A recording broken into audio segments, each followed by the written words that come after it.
औज़ु बिल्लाहि मिनश शैतानिर रजीम बिस्मिल्लाहिर रहमानिर रहीम। रियादुस सालिहीन की दर्स में आज हम 5वीं हदीस तक पहुँचे हैं। ये बाब जो है नीयत और इखलास के बारे में, और 5वीं हदीस ये है, हज़रत मान बिन यजीद रज़ी अल्लाह ताला अन्हु जो है उनका एक अपना क़िस्सा बयान करते हैं। असल में उनके बाप यानी यजीद, ये वो यजीद ने है जो हुसैन इब्न अली को जो है शहीद किया था, वो यजीद ने है। सहाबी का नाम है यजीद। तो उनका बेटा मान जो है एक क़िस्सा सुनाते हैं। तो असल में क़िस्सा यूँ चलता है कि हज़रत यजीद रज़ी अल्लाह ताला अन्हु जो है सदक़े का कुछ माल जो है निकाल कर रखे हैं थी। वो खैरात करने के लिए मस्जिद में जाकर, मस्जिद नबवी में एक शख्स को लिए, एक शख्स के पास जाकर वो अमाउंट को, वो माल को सौंप देती। किसी को अगर ज़रूरतमंद तुम्हें पाए तो ये सदक़े का माल जो है तुम्हें खैरात कर दो बोल।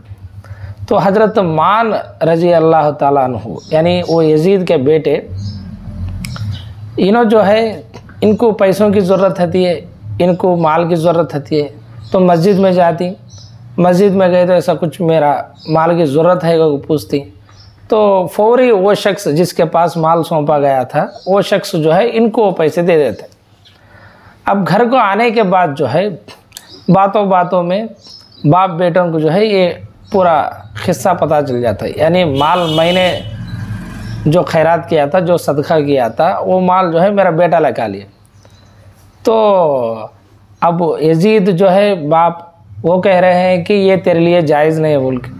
बेटा बोलता है मेरी ज़रूरत के हिसाब से मैं उनके पास लेकर आया हूँ। तो ये झगड़ा लेकर हुज़ूर सल्लल्लाहु अलैहि वसल्लम के पास जाते।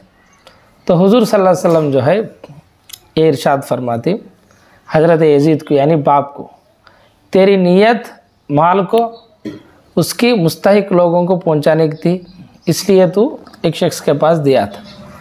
तो ये तेरी नीयत के हिसाब से अजर मिलेगा। उन्होंने क्या नियत कर लिए थे? गरीबों को पहुंचाने के वास्ते, सदक़े का माल पहुंचाने के वास्ते नियत कर लिए थे। तो उनके नियत के हिसाब से उनको अजर मिलेगा। और ये जो शख्स इनका बेटा माल लिया है, ये ज़रूरतमंद है, तो इनको भी, इनके ऊपर भी कोई मलामत नहीं है, कोई गुनाह नहीं है। तो इस तरह हुज़ूर सल्लल्लाहु अलैहि वसल्लम जो है जायज़ है बोल को फरमाती। अब देखो इसमें एक छोटी सी बात क्या है कि हमारे शरीयत में ज़कात का माल जो है बाप बेटे को नहीं दे सकता। तो इसलिए मुहद्दिसीन जो है, फुक़हा इकराम, इसमें जो माल का जिक्र किया गया है वो नफली सदक़ात बोलते, नफली सदका है, क्योंकि बाप का माल जो है, बाप का ज़कात बेटे को नहीं लगता। और दूसरी बात इसमें यह है, अगर हमें सदका का माल हो या ज़कात का माल हो, बैतुल माल में जमा करती या किसी और जगह जमा करती, अगर वो उसमें लोगों में बांट देती हैं वो माल को, उनमें से हमारा बेटा हो, हमारा पोता हो, या हमारी कोई माँ बाप, किसी को जो है वो माल अगर लग गया तो भी वो ज़कात हमारी कबूल हो जाती है। क्योंकि हमें ज़कात जो है उनको दिए नहीं, इरादतन दिए नहीं, हमें एक जगह जमा करके, मिसाल के तौर पर एक ट्रस्ट है, समझो एक ट्रस्ट है, वो लोग जो है ज़कात लेकर गरीबों में तकसीम करते थे। अब हमारे पास से वो माल लग गए और दूसरी जगह जाकर दूसरे इलाके में गए तो हमारे माँ बाप वहाँ पे जीती हैं। मिसाल के तौर पर समझो, अगर उन्होंने ज़कात के मुस्तहिक ही, ज़कात उन्होंने ले सकती, अब ये ट्रस्ट वाले जो है वहाँ पे जाकर ये माल वहाँ पे तकसीम करी, वो हमारे माँ बाप पूछ ली, तो इसमें जो है वो उनके पास से लेना उनके लिए जायज़ होता है। हमारा नियत क्या है? गरीबों में तकसीम करना था, हमारा नियत भी हो गया, लेकिन ये काम इरादतन नहीं चलना, ये काम इरादतन नहीं चलना। क्योंकि यजीद रज़ी अल्लाह ताला अन्हु वो जो सहाबी थे, उन्होंने इरादतन जो है मेरा बेटा ऐसा आता है, वो माल ले जाता है बोल को वहाँ पे जाकर नहीं रखे, वो एक्सीडेंटली चलाए, इरादतन चलाए।